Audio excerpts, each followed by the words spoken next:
7:25 here on the Talk of Chicago, 1690 WVON. You are tuned in to the Maya Akai Show. It's Women's History Month, and one of my favorites is Tina Turner, and that is actually one of my favorite songs, even though she was with Ike. But Tina was still dynamic, even when she was with Ike.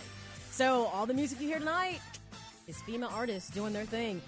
You're always welcome to join the conversation because this one I think you're going to really enjoy. 773-591-1690 or get social with the show at the Maya Akai Show or at WVON 1690. All right, so we just had in playwright Irvin Gardner talking about his current play that's running at the Black Ensemble Theater, The Trial of Moses Fleetwood Walker. It ends this weekend, folks, so try to get out there and see it. You can always go online for information, theblackensemble.org, or call, if telephone is your thing, 773-769-4451. But my next guest, what I find so dynamic and interesting about this is when everyday people decide they want to take control of their life. So I said my next guest, I just kind of ordained her this, I told her this. Cyndi Baker, along with her husband, Greg Baker, who actually works for WVON, has come up with, I want to say, an awareness campaign called Earn Your Vote. So I told Cyndi, she's officially a concerned citizen and, now a community activist. You know this, right, Cyndi? Yes. All right, good. I'm glad you'd accept that. Welcome to the Maya Akai Show. How are you tonight? Good, thank you. All right, so Greg kind of posted some things on Facebook that you guys are, putting together. What I want to say is this campaign to get people to think about their vote in terms of make these current politicians that are running for office, obviously the mayoral office, and hopefully this really should have taken place even with the aldermen, because I feel it's equally as accountable. Yes. But especially, this is a key time in Chicago with whoever the next mayor is going to be. Yes. So we know it's down to Rahm Emanuel, who's the current mayor, and his obviously opponent is going to be Jesus Chuy Garcia. And we can now see people are starting to align themselves. Yes. Willie Wilson has decided that that's who he's going to back up. So, there's influence here. So tell my listeners how you came up with Earn Your Vote. The Earn My Vote campaign is a campaign just to tell people your voice matters. We are tired of the broken promises. We are tired of the candidates just telling us anything. You write up all these speeches, you give these speeches saying, hey, we're going to do this, we're going to do that, but you never show us. We want you to put that in play before you get into office. Show us some progress, please. We're begging because we matter. We really matter. If it wasn't for us, you wouldn't even be in office. And that's interesting because I think people have gotten to the point where they've gotten so complacent, Cyndi, and believing that their vote matters. We hear people say, I'm not going to bother to vote because it doesn't matter. Exactly. And then when things go awry, they wonder why. Well, if you just let anybody get into office and you don't bother to participate in the process, you get what you get. Exactly. And one of the things that I liked about what you said is this is about accountability. Mm-hmm. It's about, okay, Rahm, you've been in office for going on 4 years. You're seeking re-election. People should step back. Just step aside of, I don't like you. That's not a good enough reason not to vote for somebody, to decide to vote for somebody else, because that can be equally as dangerous. Exactly. So don't just say, I'm not voting for you because I don't like you. Come up with concrete reasons for why you feel he shouldn't be reelected. And I think you guys hit the nail on the head when you said, start with, what were the promises that were made when you were running for mayor the first time? Exactly.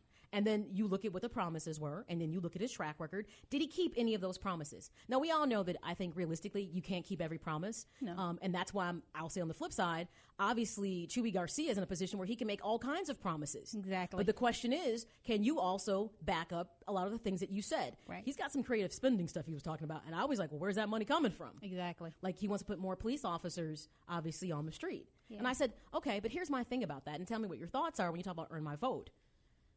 Does putting more police officers on the street, does that really solve the issue of crime in the city? That would be the first question I would ask him.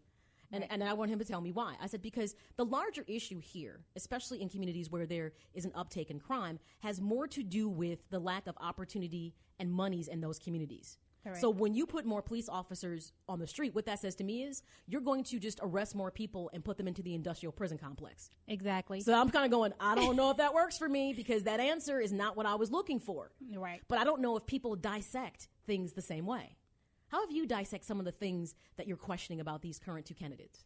A lot of things that the mayor that's in office now has promised we have not gotten. And it's to the point that I don't know which side I'm choosing, but I definitely know I want something new.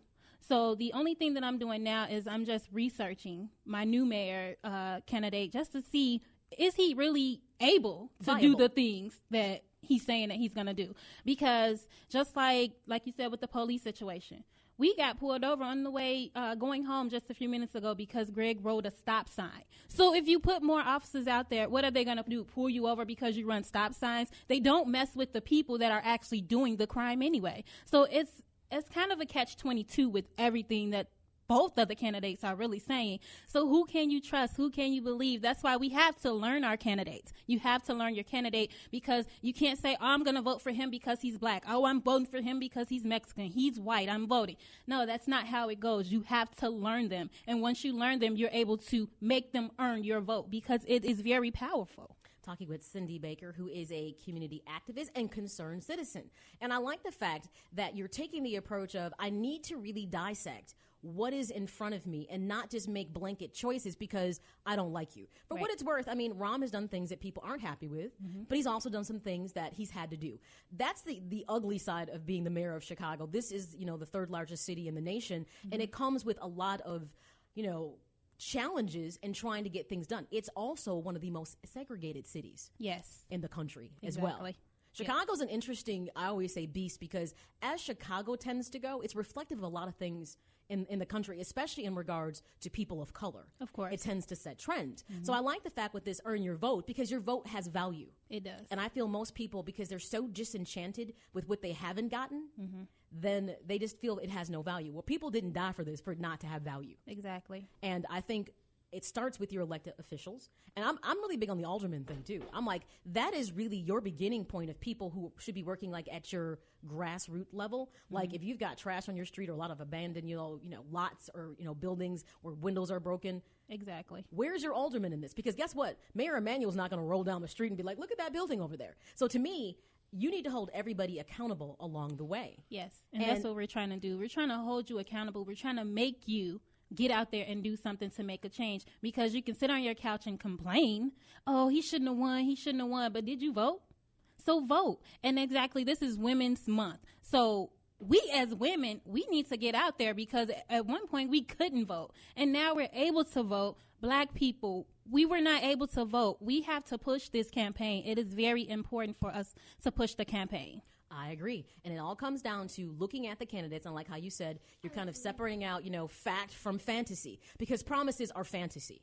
Yes. Until something materializes, and I think you really need to look at, obviously, with the current mayor and Rahm Emanuel, you get to look at his track record. So you can look at, what his progress has been, what he did or didn't do.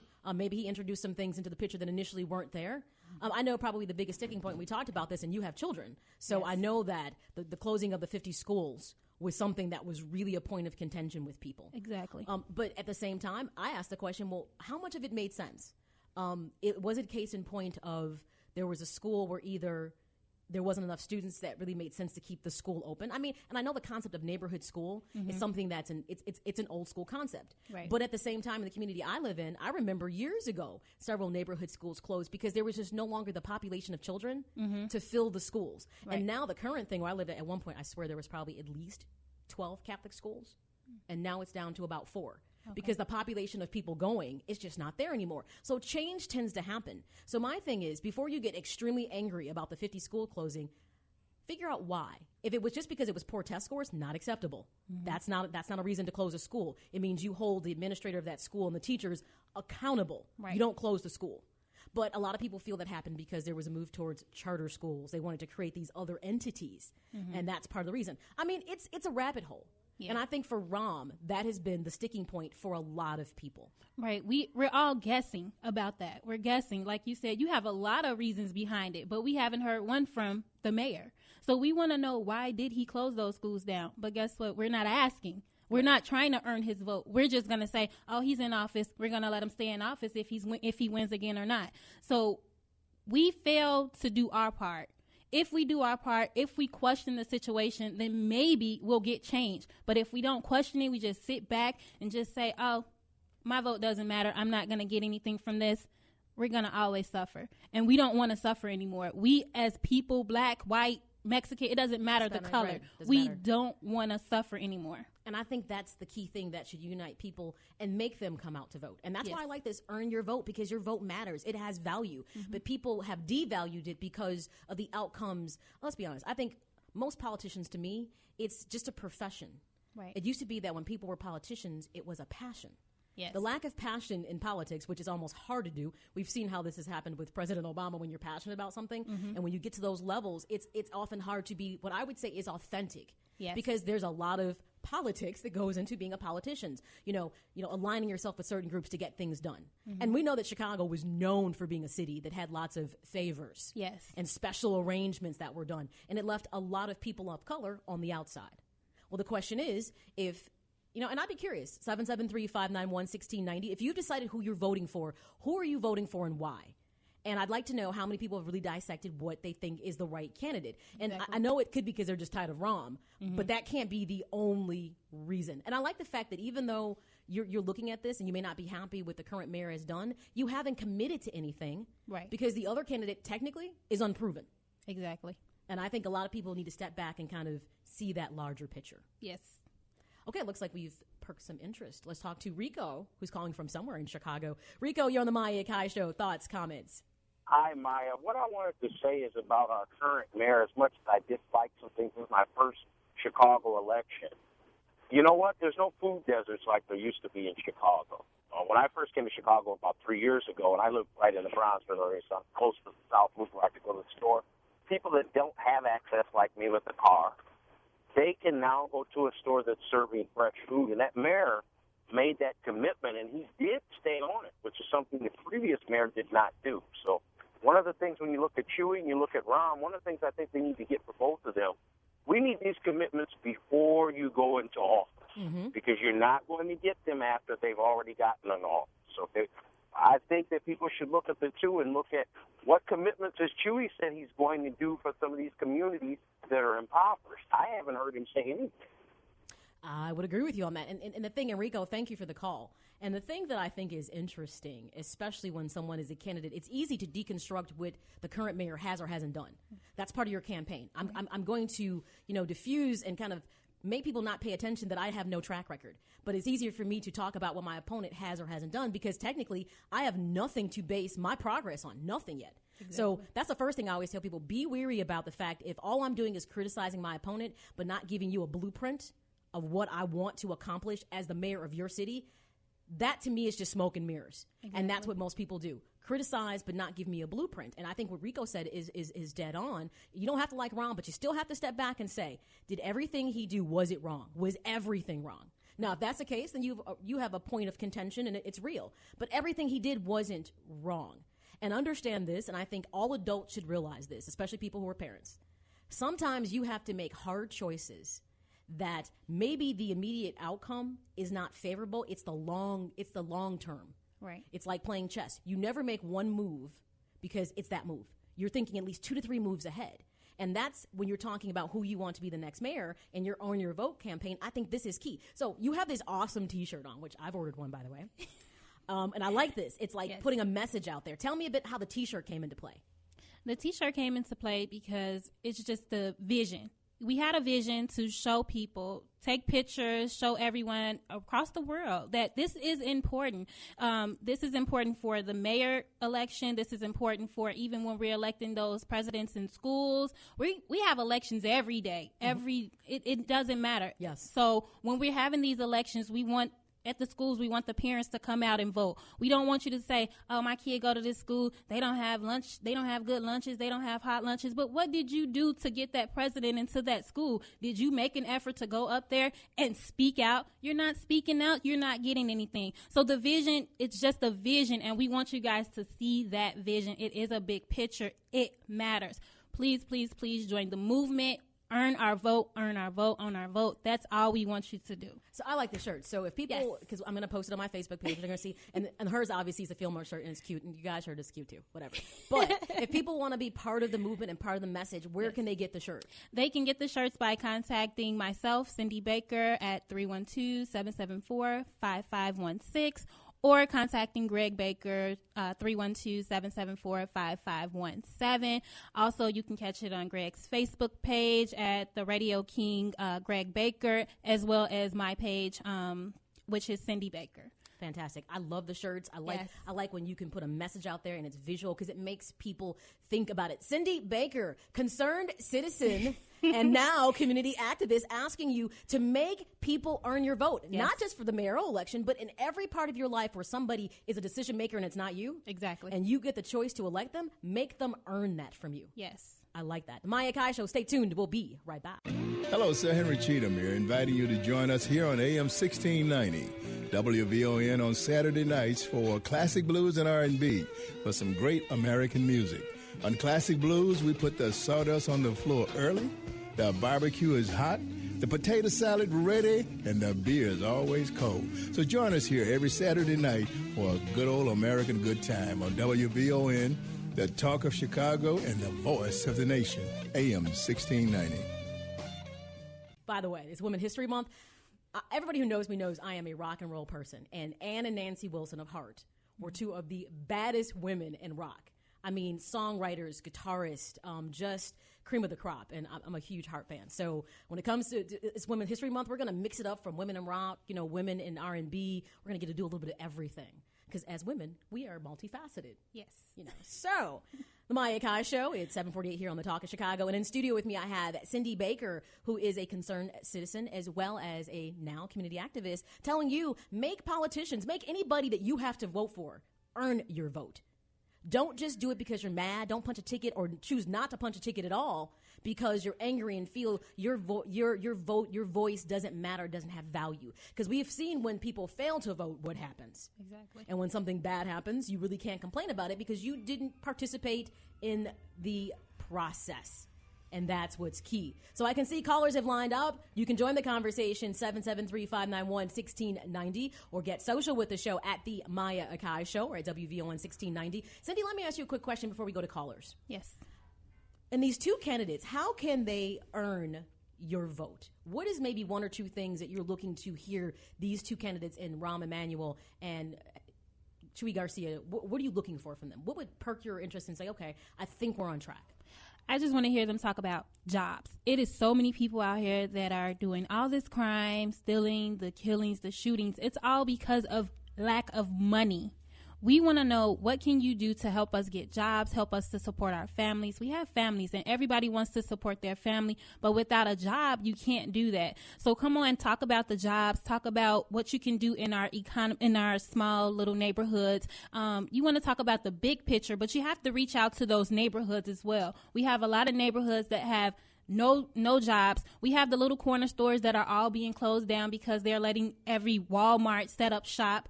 We can't do that. We can't do that. Yeah, you want to put the Walmart into the neighborhood because you say it's going to actually it's going to give you more jobs, but you don't hire the people from the neighborhood. You hire people outside of the neighborhood. So show me what you can do now. I want to know now before you get into office. Show me that you can set up jobs. Show me that you can allow people to actually live.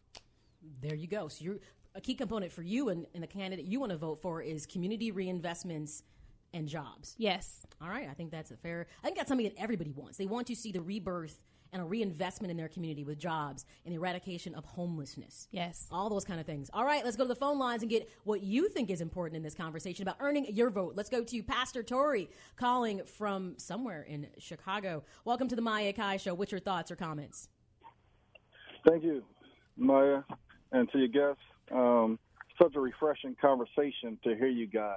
You need to be on earlier during the day where a lot more people are listening because the one thing that you said is, earn your vote. So what have the candidates talked about and what have they actually done? Mm-hmm. And so I just want to say, to your side, a lot of talk.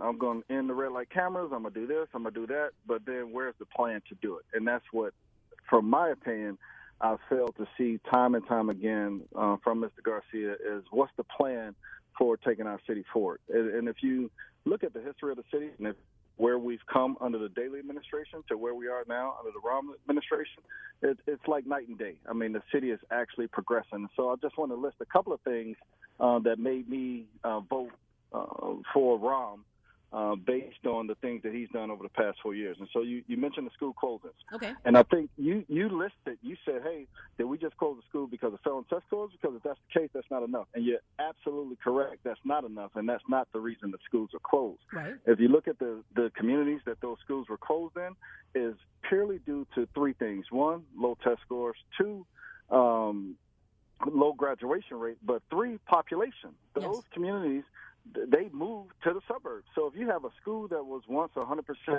filled, but now 30% filled, and you're trying to close a budget gap, it makes sense to close the school. Now, could he have done it a different way? Absolutely. I think we all agree on that there was a different way that could have been done. But some of the things that your guest has spoken on concerning jobs, three things that the mayor's done. One is streamline the process for MBE and WBE. So if you're a minority certified firm or a woman certified firm, you no longer have to apply at the city level and the county level. You apply at one, and you get certified for both. That's a huge, as a minority business owner, that was huge because, it's a lot of red tape. The second thing as far as jobs is the summer investment for youth. You talked about the young people who are on the streets creating all the violence. You're absolutely correct. They want money. And so he took the jobs program from 12,000 jobs a year to 26,000 a year for summer youth. But not only just for the summer, he's also connected those youth to be able to have free city colleges after they complete the summer jobs program. And then the last thing that he's done around jobs for our community in particular is the red line expansion, the CTA route that he redid. All of those things has what's called a community benefits agreement in place, which means that if you are going to do business in the African-American community, it has to have a contract with it that says this is what I'm going to do for the community. I'm going to hire locally, I'm going to purchase locally, and I'm going to invest in a community that I'm actually doing the work in. So no longer can you come into a community like Washington Park, do work, and then leave. No, you have to set up shop. You have to reinvest in that community if you want to do business in the community. All right, Pastor Three, there you go. Obviously, he has dissected his candidates. And like I said, you can look at what Rahm's track record is. You can look at what he promised and look at what he's done. Every promise can't be fulfilled. That's part of it may not happen in 4 years. That's maybe why he's asking for 4 more. But on the flip side, you don't have anything to base what Chuy Garcia can or cannot do. I hate to say this, people, but it's a risk you take when you take someone in that doesn't have a proven track record. I'm not saying don't do it, but I'm just saying listen to what they're saying. Are they just giving you lip service, or has he given you a blueprint that makes sense to you? You go, okay, I can see how this can unfold. Let's take a call from Daryl calling from the South Side. Daryl, you're on the Maya Akai Show. Thoughts, comments? Yes, Maya, how are you? And Cyndi, how are you guys doing? We're pretty good, Daryl. How are you? Good. Well, I was going to go a different direction. The other caller, I'm not sure what community he lives in, but every black community that I've seen in the city of Chicago from the time that Daley was in office, who didn't do anything for us, and he said it's night and day, it looks like it's free-falling and has gotten worse since Rahm Emanuel has been in office.